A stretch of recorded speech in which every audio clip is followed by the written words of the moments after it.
Welcome everyone to Fundamentals of Kabbalah and Chassidut, continuing our learning of the teachings of the Ba'al Shem Tov, especially from the book Keter Shem Tov.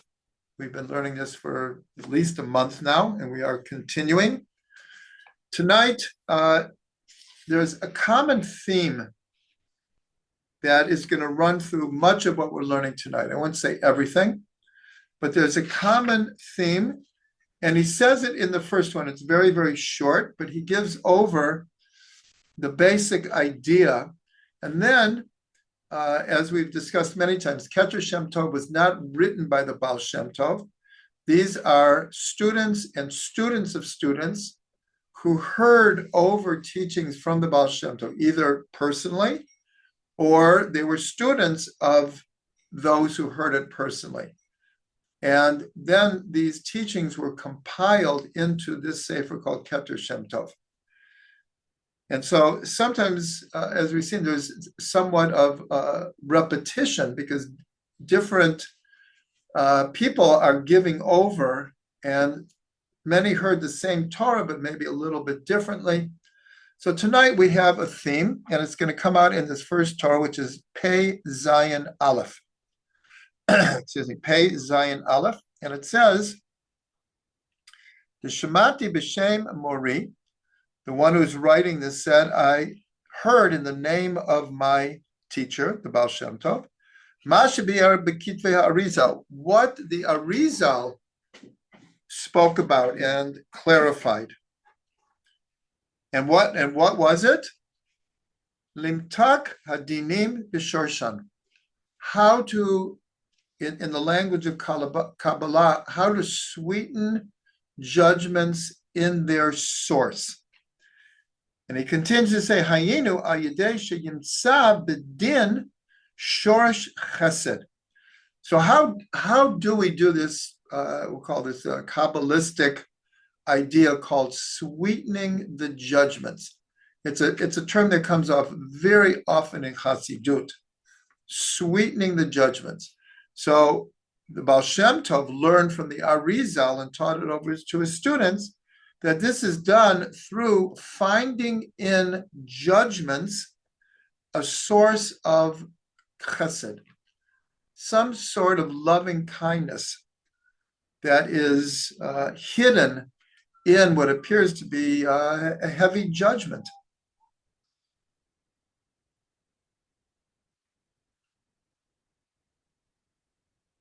Or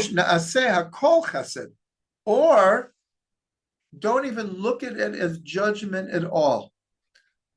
You have to be on a very high level when things come down that are not pleasant, or feel negative, are judgmental, are difficult.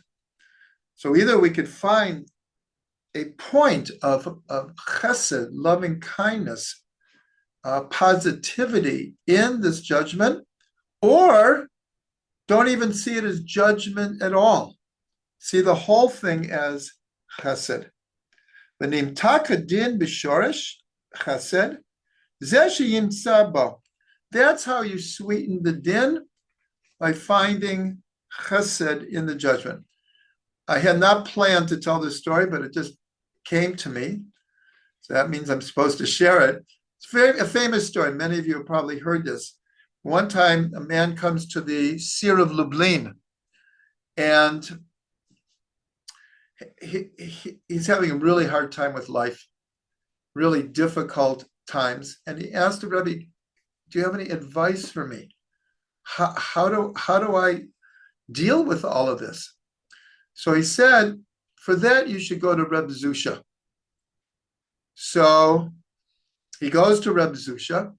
Reb Zusha later became a very famous rabbi in his own sense. And he was known to be extremely poor. So he came to Reb Zusha's house, and it was like this broken down shack. He comes in, there's like one table, a broken chair, and like he's like he can't believe like someone is living in such poverty. And he says to Reb Zusha, the Seer of Lublin sent me to you to learn how to deal with difficulties in life. And Reb Zusha said to him, what difficulties? I don't know what the Rebbe is talking about. What difficulties? So obviously that's what the Lubliner wanted this man to hear, is that it depends how you're going to look at things. From the outside, it looked like Reb Zusha was in dire straits. How could he live in such poverty? And yet Reb Zusha, he was like sincere. The man could tell he was for real. Like, what difficulties? God has done nothing but good for me. That's really the point here. The point here is we all have difficulties, sometimes 24/7. This is a world of trials and tribulations and difficulties. But it doesn't mean that we have to wallow in them. It doesn't mean that we have to be swallowed up by them.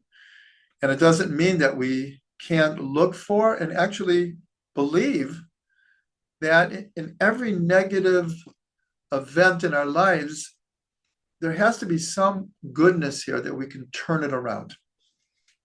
So that's the first one we're learning, but we're going to see that there are many that are going to follow this theme through many, many different Torahs. The next one is Pei Zayin Bet, the next one, and begins that the Hiksha HaRamban, the Ramban, Nachmanides, had a difficulty. He asked a question.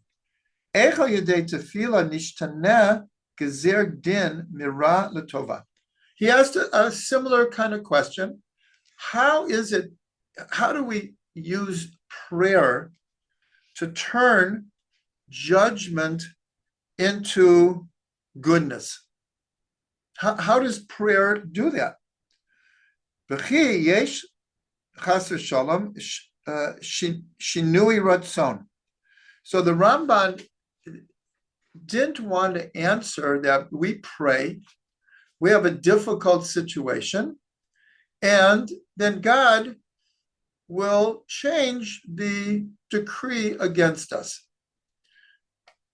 Now, we do believe that happens, but philosophically, the Ramban was bothered, and others also, we use the word fickle. Is God so fickle that he'll put us in a certain situation and then he'll change his mind? And we imagine billions of people are praying it every day. And so God is continually changing his mind about everything. It's not the usual picture we think of God. So the Ramban wants to say that, no, we shouldn't think that. We shouldn't think that. Nonetheless, when we pray, we do pray that God will change a certain decree or judgment that we're going through, a friend is going through, a family member is going through. So he continues, Ubiyoter hamid palel avur chaviro. The same thing if he's praying for a friend. But Teirutz Mori, and now this person says that my teacher, the Ba'al Shem Tov, gave an answer. B'Shem Rilbo, in the name of his teacher. Now, anytime it says that, it's referring to Achia Shiloni. Achia Shiloni was the heavenly mentor of the Ba'al Shem Tov. We talked in the beginning of the series, we talked a lot about the relationship between Achia Hashiloni and the Ba'al Shem Tov. So Achia Shiloni taught the Ba'al Shem Tov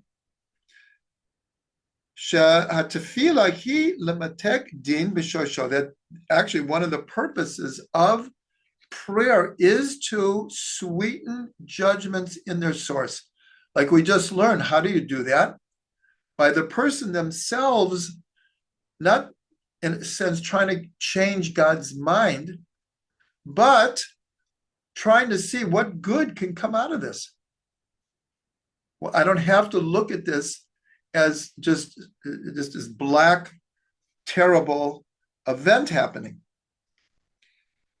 So the Ba'al Shem Tov says, Likshor dina malchut bebina. So now he gives it like a Kabbalistic answer, that we know that in the four-letter name of God, the Yud and the Hey and the Vav and the Hey, the upper Hey is the sphere of Bina. The lower Hey is the sphere of Malchut. And Malchut, that's the lowest one. That's the place where judgments, we'll call it, coalesce. Because it's the lowest one, and it's as if judgments descend into Malchut, and Malchut is what we call the stage on which life plays itself out. So the Ba'al Shem Tov says that we can sweeten din by raising Malchut to Bina. In other words, that means it's a change of attitude, a change of worldview, of how we're dealing with a situation. V'sham hu adam acher. Listen to what the Ba'al Shem Tov says. Because, again, how do you sweeten judgments? It's not so much, and not that obviously we're not saying that if a person is going through a hard time, they shouldn't pray to God to help them. That's almost a given. But when you get into the philosophy of prayer, then the idea that Ba'al Shem Tov is giving over, and it's not him alone, is that when a person, judgments change when a person changes. It's not like it's a magic wand that we're going to get God to change every decree. But if we become a different person, and that's Kabbalistically, that's what the Ba'al Shem Tov meant, from going from Malchut to Bina. Bina means understanding. So here, first we're hit with a heavy kind of judgment in our life. But through delving deeply into it, through introspection, through deep understanding, we can come to a place that we can turn the judgment around because we've changed. It's not so much that God changes, but we change. And he says, and even furthermore, ki ha'gezar din hu otiyot. Now the Ba'al Shem Tov brings in something that we're going to see in a couple of different Torahs here.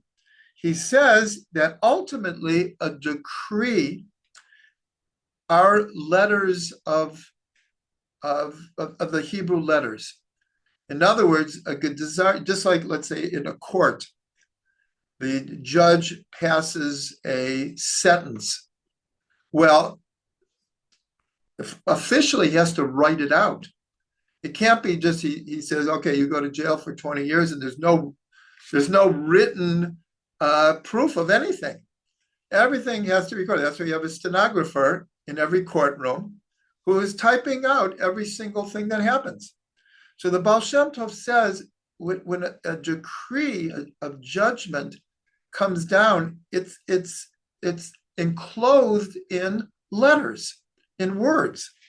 So he says, "V'yachol lashliach lasot siruf acher," and he says the one who is delivering the judgment can exchange the letters to read something else. What does he say? Mino tiyot elo mamash. Actually turn the letters around.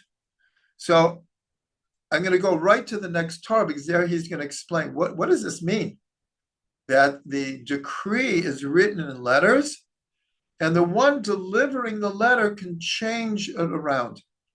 But here, what it's saying is a person, as we said before, can rise from Malchut to Bina, meaning they're looking for some chesed, some compassion, some mercy, something good, something positive that could come out of the present situation.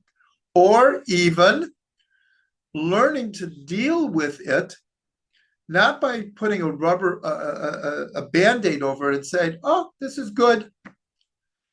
There was a famous person, Rabbi Akiva's teacher, Gam Zula Tova, who said about everything, this is also for the good.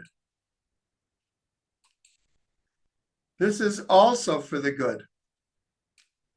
So yes, we have that ability, and that would be called sweetening the judgment. That's a classic example. Gam Zula Tova, this is also for the good. Rabbi Akiva learned this from his Rebbe, but he said it a little bit differently. He said, everything that God does is for the good.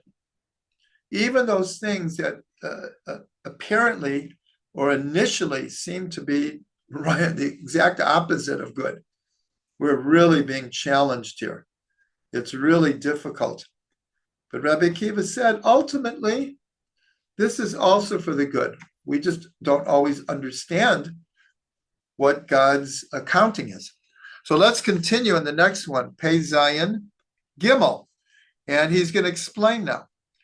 Zeh Shamar, so in other words, is really a continuation of the last one. We see in the story of Noach, where it says, Sohar ta'aseh l'teva. God told Noah, put a window in the side of the ark. Sohar means a window or a shining object. Make in the ark. Now we learned this many, many times that the word teva, ark, Noah's ark, the same word means a word. So the Ba'al Shem taught, make your words of Torah and Tefillah shine. Sohar. Let them shine. By letting them shine, then you can turn around any negativity.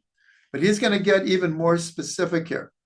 So he says that through permuting letters of words in a different order, he says, sheyafoch midat din lemidat harachamim. A person can turn judgment into compassion. And then he brings an example. It says in the Torah, "V'chi tavo milchama al tsar." When, this is in the book of Bamidbar, when, one second.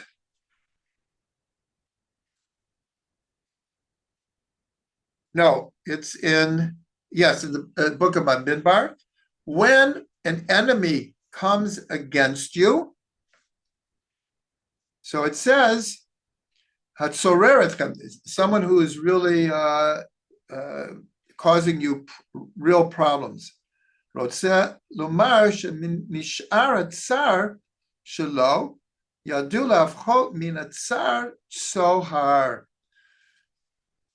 here it says, Sohar ta'aseh teva, make your words of Torah and Tefillah shine.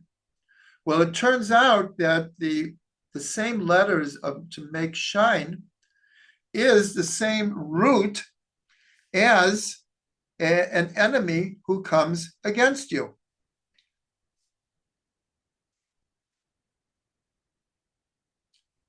Hatsar, like trouble, is hatsar. Well, it's the same letters as Sohar. So the Ba'al Shem, here we're getting very, we'll call it Kabbalistic here, dealing with the Hebrew language as a means of changing reality. So he says, so you can turn the tsar, the enemy, by switching the letters, and it becomes Sohar. And the same letters also become rotzeh, I want.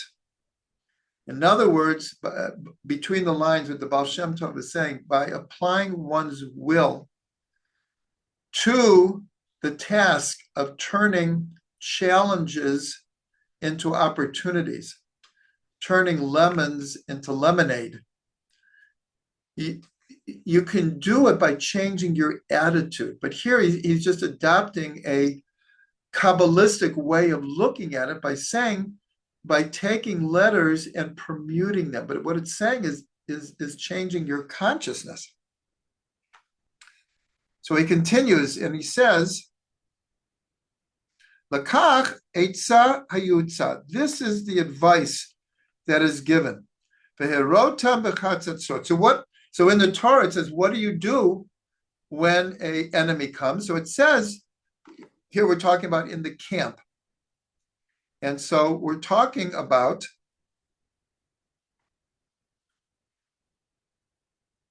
the Torah says, so what do? You blow the shofar. You blow the shofar in order to let everyone know that there's an enemy that's coming against us, to gather people together, to be prepared to defend themselves. So that's what the Torah says. When an enemy comes against you, you should blow the shofar. Shehu to'ar simcha. But he points out that in many cases, the sound of the shofar is a very joyous sound. Sometimes it's just the opposite. It's a sign of danger. So here again, we have the same sound or the same action that can manifest in two different ways. We know this on Rosh Hashanah, that we have different sounds of the shofar, tekiah, shvarim, trua. And shvarim and trua usually are of danger, of warning, of pain. And tekiah is usually the joyous one, but not all the time. Sometimes a trua can be a joyous sound. So here he's just using an example. So he says, Hefech to'ar shofar shehu charada. That in this case, the sound of the shofar is trembling. But he says, Ve'al yedei shekibel b'simcha na'afoch mitzara to rotzeh. That, again, through our attitude, we have the ability to turn challenge into opportunity.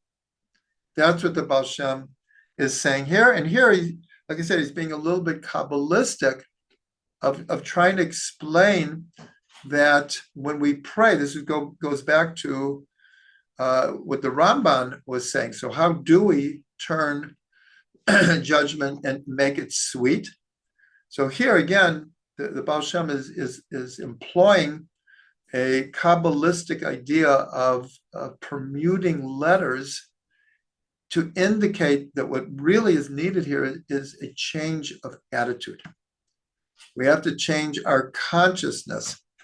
And that's symbolized by permuting the letters different. We could take the letters of an enemy and turn it into an opportunity. That's what he's saying here.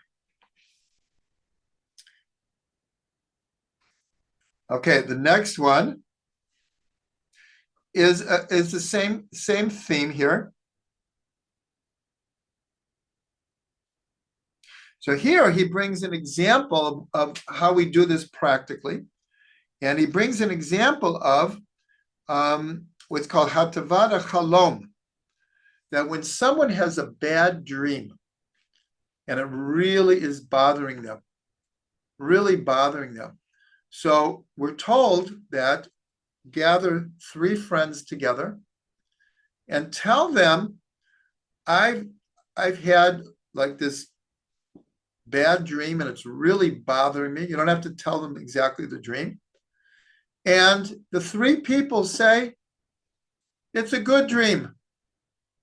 It is a good dream and it will be a good dream. I'm just paraphrasing. That's not the exact, there's a whole ritual here.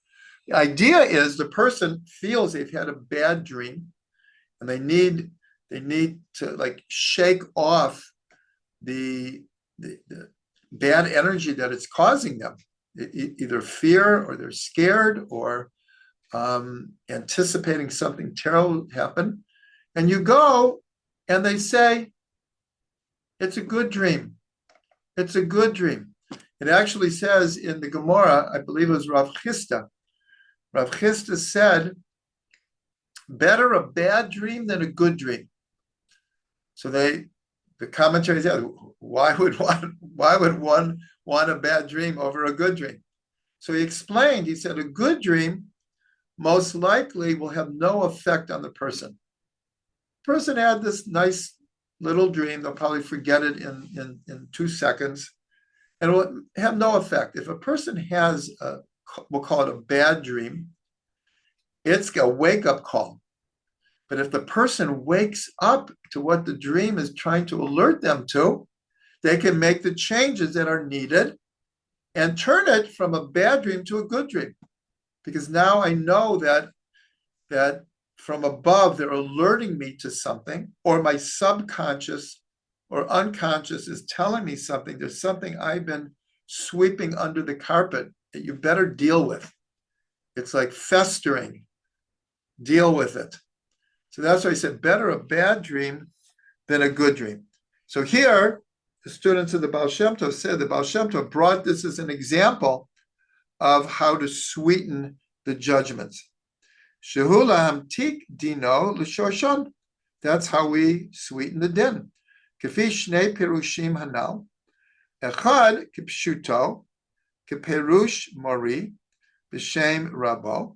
Din Malchut. So he's just repeating it. This is a different student saying again this idea of going from Malchut to Bina. Don't wallow in the judgment. Raise your consciousness to Bina. Try to figure out what you're being told here, how you can turn it into something good and positive. Then it continues. And he says, "Nimso b'din shorsh chesed b'toch hadin." So this is fairly repetitious. The idea of finding chesed within din. Az limtak din b'shorsh chesed, zen aseh be'emet chesed. So here he adds a little twist that here we have a difficult situation. We're trying to find the silver lining in it. What can we get out of this? What can be positive about this? And he says it's not only finding a point of chesed, you could actually turn the whole situation into chesed. That's what's called sweetening the judgment at its root.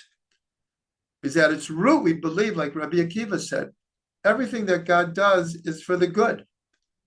So again, instead of like putting a Band-Aid over it and kind of like convincing ourselves somehow this must be good, but really having a hard time convincing ourselves to actually accomplish that, to see how we could see goodness in this. So everything we've learned up to now is very flowing, very uniform, the same kind of concept. Now we're going to introduce another idea, which is an extremely important idea, not so much for the specific Torah that he's giving over here, as I'll explain, but the model that comes out of it. Because the way that the Ba'al Shem Tov is going to learn this little piece here has been a major influence in Rabbi Ginsburg's type of teaching. And that I'll explain. So let's go through this, and then I'll explain the greater ramifications of what the Ba'al Shem Tov is saying, more than just the specifics. So he says like this, Sheyesh bi'adam eser sfirot, that every person has within them the 10 sfirot. This is not something we think of. The sfirot are out in the world. It's God's light shining in the world, and it's manifest all around us. Here the Ba'al Shem Tov says, not just around us. Each person has all 10 sfirot within them. Kihu olam katan, because a human being is a small world. Just like God creates the world through the 10 sfirot, these are the 10 expressions through which God created the world. And God said, let there be, and there was. The first one, Vayomer Elokim Yior Vayior. God said, let there be light, and there was light. So there are 10 expressions like this, that God brought the world into being through speech. Well, these 10 mamarot are the 10 sfirot. And so a person is a small world. Just like the 10 sfirot are manifest everywhere, so are they within each person. U'kamoshe katuv arrived, ki ma sheyesh ba'olam hu gam kein b'shana b'nefesh adam. So here, this is talking about what it says in Sefer Yetzirah, that all of reality is made up of the following dimensions: olam, shana, and nefesh, meaning world, year, and body/soul. Olam means space, the 3 dimensions of space. Shana, year, means time.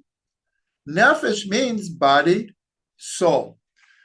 So the Ba'al Shem Tov is saying every person has within them not just the 10 sfirot, also this idea of space, time, and soul. B'simancha har Sinai ashan. And he says, what is the sign to you? Like, where do we learn this from? So he says, this is what it means that when God gave the 10 commandments at Har Sinai, so it says that the mountain was full of smoke, ashan. So the question is, why do we need to know that the mountain was full of smoke? So the Ba'al Shem teaches, and this is something I got very excited when I learned this, because it's something I've given over probably hundreds of times, this idea of what's called ashan, the smoke. Because he says that the 3 letters of smoke is ayin, which means olam, shin, which means shana, and nefesh, which means soul. And this is used to explain that when God gave the 10 commandments, all of the dimensions opened up. It was an experience called synesthesia, where all of the senses crossed. And as Rashi points out, that we could see what ordinarily could only be heard, and the opposite, we could hear what you ordinarily could only see. This is called synesthesia. It's an actual phenomenon that rare people have it, that our senses cross, and we can actually experience one sense through a different sense. So here he brings this idea. So why was I so excited? Because here in the Ba'al Shem Tov, he brings this idea of ashan from Har Sinai. And so it's like, anytime you see something in its source, you might have learned something, but never saw it, what's called on the inside. And here, to connect it to the Ba'al Shem Tov, to me, was very exciting. Now he goes on. Umadriga chona sheba'adam kagon sa'ar v'yisurim hu nikra midat malchut. Now we said this already. He says that the lowest of the sfirot within a person, this is the place where we have troubles, we have problems, we have challenges. And he says, and this is called the aspect of malchut. Shehi midat achrona. This is the lowest of the midot, the lowest of the sfirot. And then he quotes a verse that says, Ki ragleha yardot mavet, that her legs go down to death. And in Kabbalah, that is explained, that one of the meanings here, that it's like a hint, a metaphor for how judgments gather in Malchut.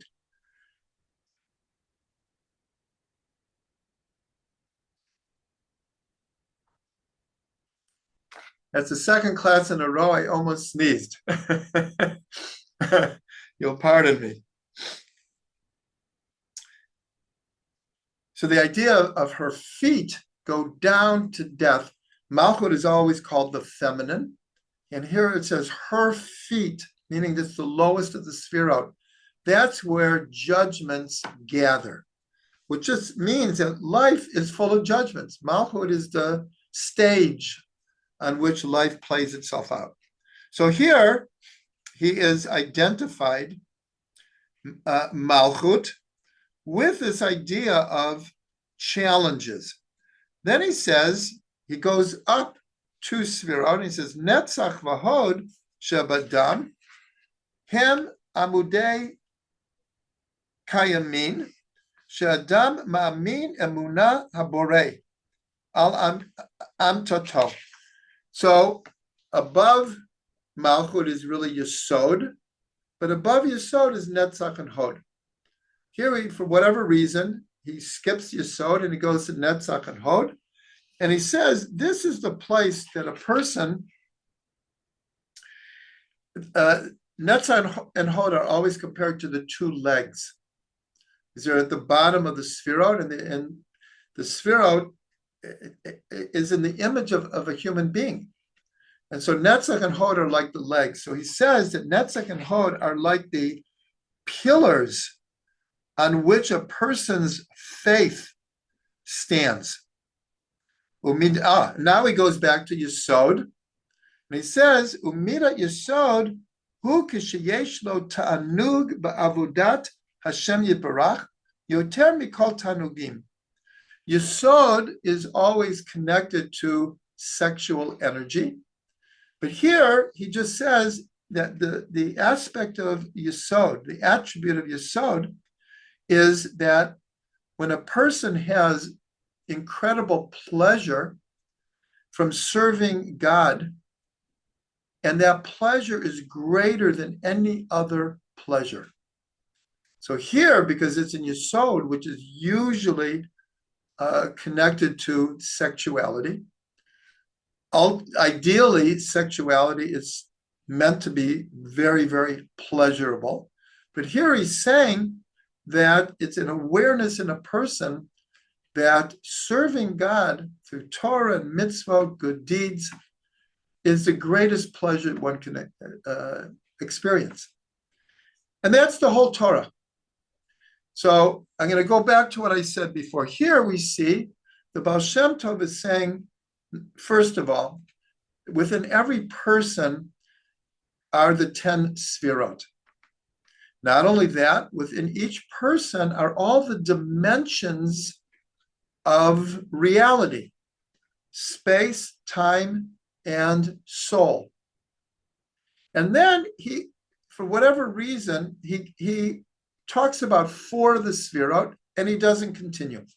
It could be the person who heard this only heard part of the Torah. And actually the Ba'al Shem Tov continued and went through all of the Sefirot and talked about them.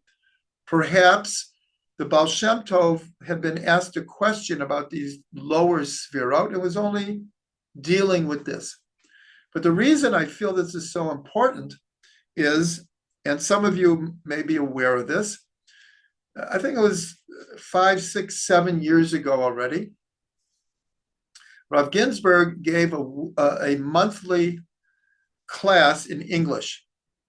I think many of you know that most of Rav Ginsburg's teachings are in Hebrew, but for about 2, maybe even 3 years, on the first Sunday of the month, he gave over a full class in English, and it was broadcast all over the world. I had the great honor to be the MC of these. So if you go to YouTube, a lot of times you'll see me as part of these. Most of them, it was after I introduced Rav Ginsburg. And Rav Ginsburg many times was a few minutes late, so I had to fill up the time. So anyways, but why am I saying this? Is because many of these classes he did what in my eyes is the most fascinating thing. He took different people in the Torah and he analyzed them through the Sfirot. In other words, what is the Keter of Avram Avinu? How can we see the sphere of Keter in Avram Avinu? And then what he would do is he would bring the stories of the Torah, the Midrashim, the Gemaras about Avram, and we could see, that's how Keter manifested itself in Avram Avinu. Then he would go to Chachma, and then Bina, and then he would go through all of the Sfirot, and at the end you got what was called, it's called a Partsuf, the full stature of the person. Because sometimes if I would ask you, what is Avram's midah? What is his attribute? So everyone would answer rightfully chesed. That is the aspect that is most associated with Avram Avinu. If I ask, what is Yitzchak's main attribute? Gevura. And of course, there's hundreds of Torahs based on these ideas. But what Rav Ginsburg did is he showed that, yes, chesed, we could call it the main attribute of Avram, but he had every other attribute. And then he did Yitzhak and Yaakov and Moshe and Mashiach, David. He went through many, many, many different personalities. I'm hoping that one day it will be compiled into a book because it's all there. It just needs to be transcribed. So that's why this Torah from the Ba'al Shem Tov is so important. Because when we talk about the Sfirah, we tend to think of these mystical, Kabbalistic, kind of beyond worldly, but that's far from true. The world itself is a manifestation of God's light coming through the Sfirot. So everywhere we look, the Sfirot are manifest. But sometimes we don't think about in our own selves. And so every person has chesed. Every person has gevura. Every person has chachma. Every person has bina. And so what Rav Ginsburg did, and it's not just with people that he does this. He will take a word and he'll show that the root of this word, how is this root connected to Keter? How is this root connected to Chachma?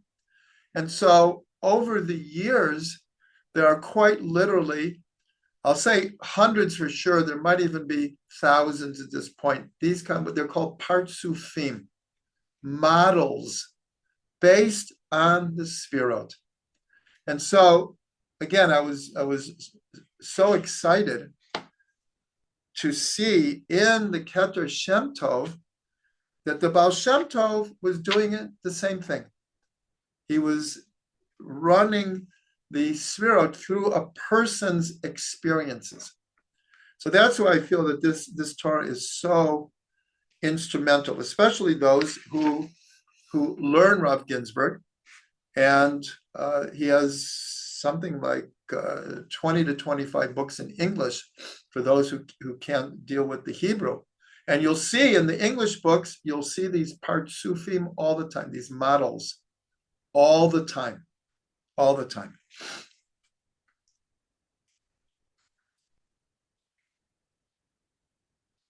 Okay, we'll do one more.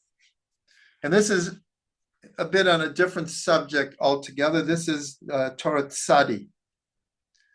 So it says like this: Yesh b'china she'echad aloto lemala, chozer v'yored kedei la'alot hamadrigot hatachtonot besod rachatzti et ragli.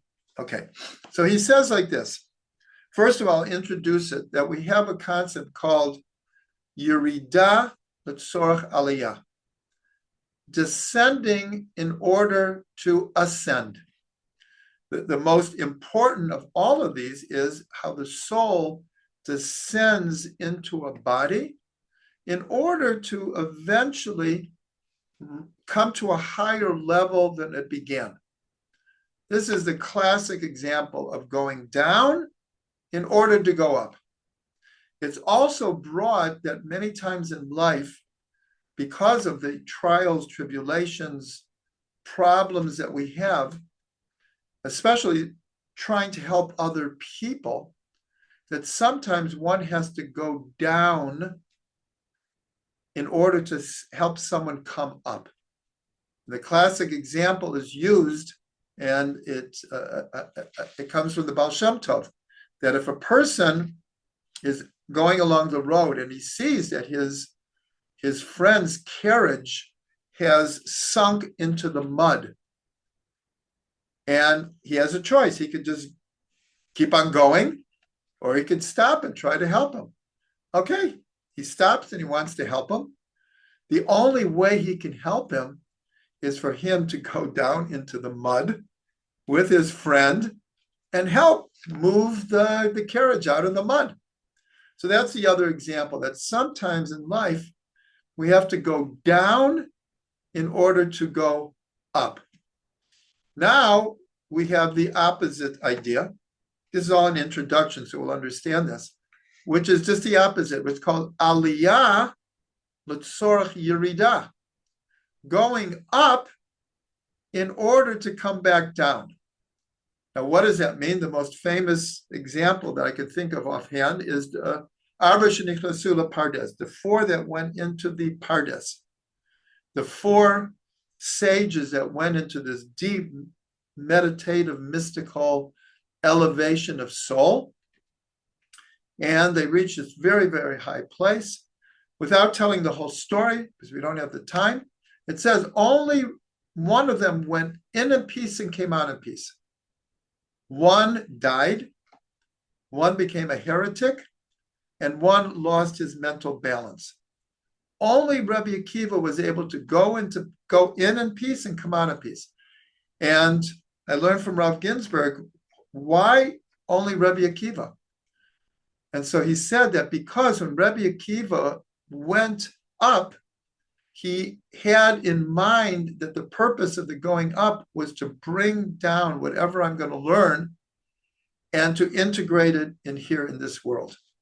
So now, having said that, we can now understand this. So he says that here he gives an example of a person who elevates themselves to a high place and then comes down, and he uses what he learned in this high elevated experience to lift up the lower worlds, because that was his purpose. And he says that's what it means in Shir HaShirim. I have washed my feet. How can I get them dirty again? So he's saying what the Ba'al Shem Tov says I've washed my feet means I've had this very elevated experience. How can I apply it now in this very physical, material, blemished world? How can I get my feet dirty again? That's how the Ba'al Shem explains this verse in Shir HaShirim. He continues, V'zeh sod ratzov v'shov. So the Ba'al Shem says that what we're talking about here is the secret of called running and returning. This is something we've learned scores of times, this dynamic of going out and coming back in. This is the life beat of the heart, of our pulse, of our breath, of the tides, AC, DC. The whole world is based on this dynamic of running and returning, running and returning. So he's just pointing out this idea of going up and coming down is the same thing as running and returning. And then he says, V'nikra katnut v'gadlut. Now he introduces another concept from right out of the Arizal that's called katnut, means from the word katan, small. Here it means small-mindedness. The gadlut means big, expanded consciousness. So here is the same thing. You have this very deep, high, beautiful experience. and you have an expanded consciousness. Well, how do you bring it back into this world, which is made up of a lot of small-mindedness? How do you do that? So he says, "Ubechol yirida tzarich azhara ech lachzor v'la'alot shelo yishar chas v'shalom." So he says like this. Here we're learning run and return, going down in order to come up, coming up in order to go down. So the Ba'al Shem Tov says, just you have to be very careful that when you come back down, you have to warn yourself that you have to know how to go back up again and not get stuck down below again. In other words, Ratzon v'Shov is a constant dynamic. There is no such thing as I go up once, I have an experience, and I come back down to the world, and I'm done. So, no. Elevating oneself and going back down, it's a constant. It's a constant flow. So he's just saying, if you went very high, and now you came back down, don't think, okay, it's done. I'm down here, I'm stuck again. He says, no, don't think like that. He even says, chas v'shalom.